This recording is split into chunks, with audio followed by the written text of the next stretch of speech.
మిత్రమా, కన్నతల్లికి చివరి దశలో అన్నం పెట్టడానికి ఆలోచించే వాడికి తన చివరి దశలో వీధి కుక్కతో పోరాడి దానికి దొరికిన ఆహారాన్ని తినే పరిస్థితి వస్తుంది మిత్రమా. అమ్మ అనే పదం ఎలా వచ్చిందో తెలియదు, కానీ ప్రేమ అనే పదం మాత్రం అమ్మ నుంచి వచ్చిందని మరవద్దు నేస్తమా. దేహంపై ఉన్న దుస్తులు మాసిపోకుండా ఉండడం, దేహంలో ఉన్న మనసు బాధపడకుండా ఉండడం లాంటిది జరిగే పనులు కావు మిత్రమా.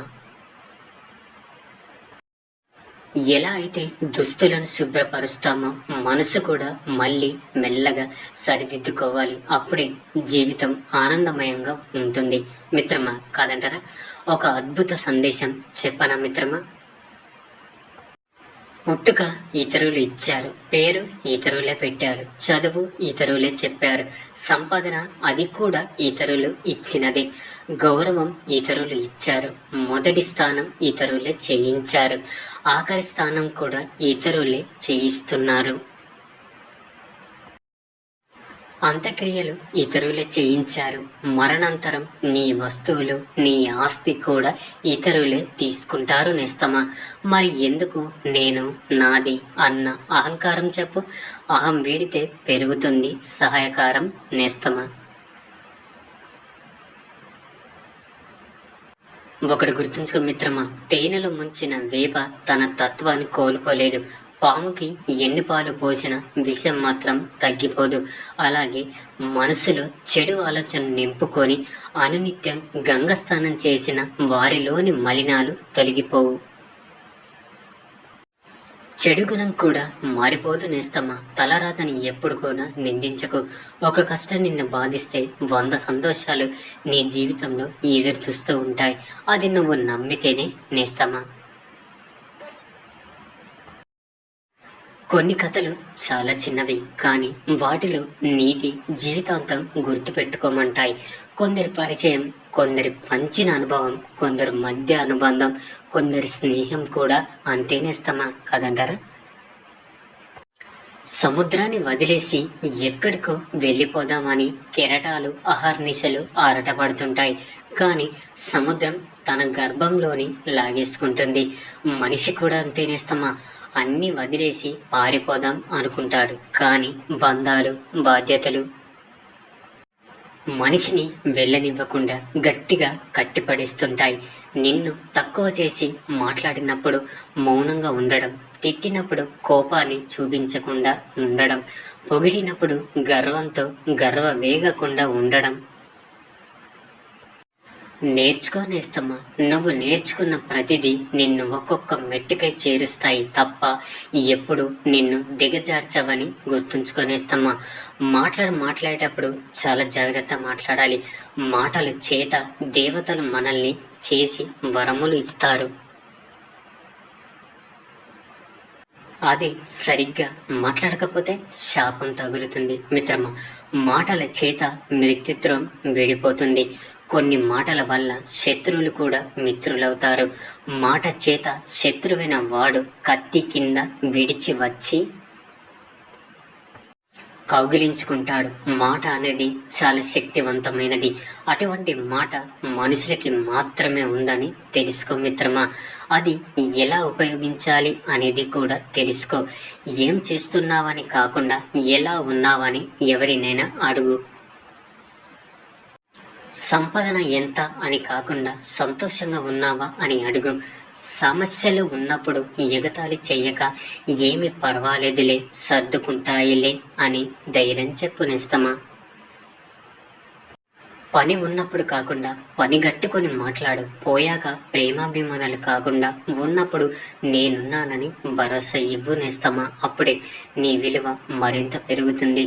మనం ప్రేమించే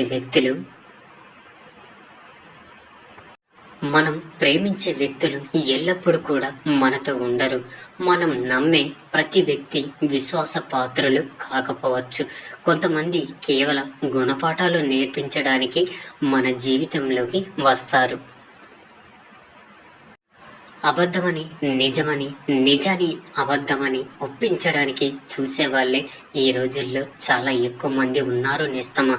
రక్త సంబంధమైన ఈ ఇంట్లో వాళ్ళ గురించి బాధపడుతున్నావంటే ఒక అర్థం ఉంది. ఏ బంధం లేని మన జీవితంలోకి మధ్యలో వచ్చిన వారి గురించి ఆలోచిస్తున్నావంటే వారిపై దాచుకోలేనంత ప్రేమైనా ఉండాలి, లేదా వాళ్ళు ఎక్కడ దూరం అయిపోతారు అన్న బాధైనా ఉండాలి. అవునా నేస్తమా? మిత్రమా, నీ జీవితం గురించి లెక్క చెయ్యకుండా నీ హృదయాన్ని, నీ ప్రేమని ఎదుటి వారికి చూపిస్తే నాతో ఏదో అవసరం ఉంది కావచ్చని అనుకునే సమాజంలో బ్రతుకుతున్నాం మనం. అటువంటి వారికి నీ ప్రేమ మోసపూరితంగా, నీ వ్యక్తిత్వం స్వార్థపూరితంగా కనిపిస్తుంది. నీ ప్రాణం లెక్క చెయ్యని నీ ప్రేమ విలువ వారికి తెలియదు నేస్తమా.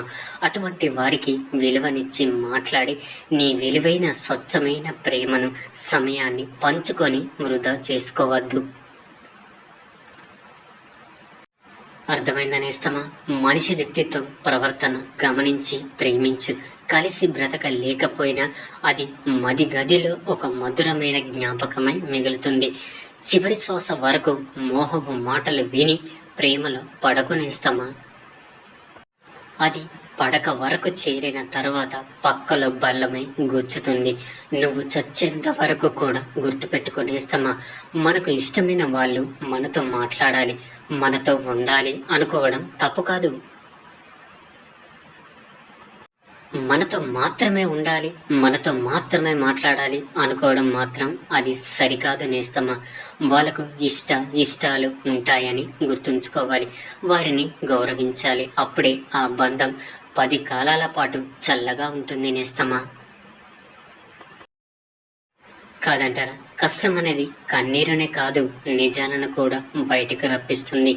దాపరికాల ముసుగును తొలగిస్తుంది, వాస్తవాలను, వెలుగును చూసేలా చేస్తుంది. మిత్రమా, కష్టం కూడా ఒక మంచి స్నేహితుడే. నీలోని ధైర్యాన్ని, నీ సామర్థ్యాన్ని నీకు తెలియజేస్తుంది. నీ భవిష్యత్తుకు గమ్యాన్ని వెతికేలా కష్టం నీకు గుర్తు చేస్తుంది నేస్తమా. కష్టానికి భయపడితే బ్రతుకు నాశనం అయిపోతుంది. కష్టాన్ని సవాలుగా తీసుకుంటే నీవే ఓ సందేశం, నీవే ఒక ఆదర్శం అవుతావు నేస్తమా.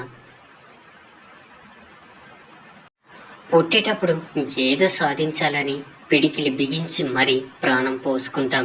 పోయేటప్పుడు సాధించింది ఏమీ లేదు, తీసుకుపోలేదని అరచేతిని ఆకాశానికి చూపించే ప్రాణాలు వదిలేస్తాం. జీవితంలో ఏది కూడా శాశ్వతం కాదు మిత్రమా.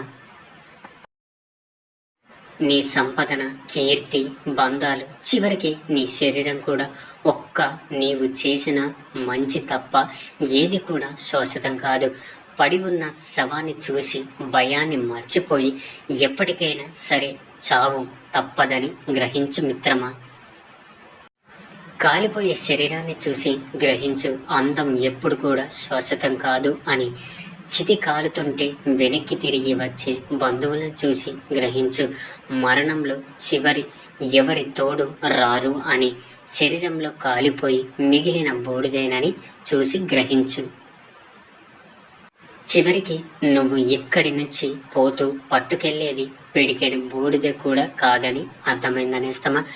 మనిషికి జీవితాంతం తోడు ఎవరు ఉండరు, అలా ఉంటారు అనుకోవడం నీ భ్రమే అవుతుంది. నీకు నిజంగా జీవితాంతం తోడు ఉండేది నీ గుండె ధైర్యమే తప్ప మరొకటి లేదని గుర్తుంచుకొనేస్తామా. మిత్రమా, ఒక అమ్మాయి అబ్బాయితో విడిపోవాలి అనుకున్నప్పుడు ఆమె ముందుగా ఈ 2 పనులు చేస్తుంది. 1, ఆ అబ్బాయితో గొడవ పడడం మానేస్తుంది. 2, ఆ అబ్బాయి ఏం చేసినా అసలు ఏమీ పట్టించుకోడు. ఎందుకంటే ఆ అమ్మాయి ఆ అబ్బాయి నుంచి విడిపోవాలి అనుకుంటుంది కాబట్టి. అసలు తను ఏమి చేసినా, ఎలా ఉన్నా ఏమైనా సరే పట్టించుకోదు మిత్రమా. కాదంటారా? ఈ సూక్తిలో ఏ సూక్తి నచ్చిందో కామెంట్ చేయండి. ఈ వీడియో కనుక నచ్చినట్లయితే మరిన్ని వీడియోస్ కోసం మన ఛానల్ని సబ్స్క్రైబ్ చేసుకొని మాకు కొంచెం సపోర్ట్ చేయండి. ధన్యవాదములు.